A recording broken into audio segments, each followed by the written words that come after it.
qızlar, geçen qızlar çağırmışsınız. Hamısı gözəl.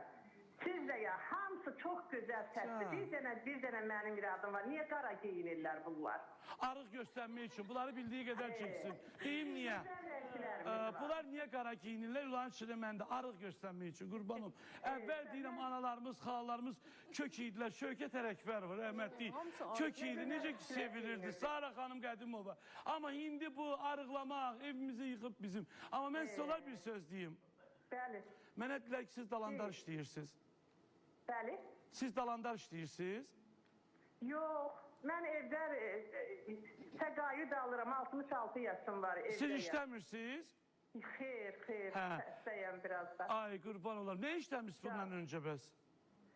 Vallahi aptekdə işləmişəm, xadimə işləmişəm. Baxın, o xadimə sözünün bayırda o küçələri süpürənlərə dalandar deyirlər. Mən sizin o qabar salan... Yox, şeydə işləmişəm, ay oğul, nəzər derlər, elə küçədə olmuyor, elə bir... Can, qurban olarım. Amma o küçədə bütün həyətləri, o indi bayırda soyuqdur da.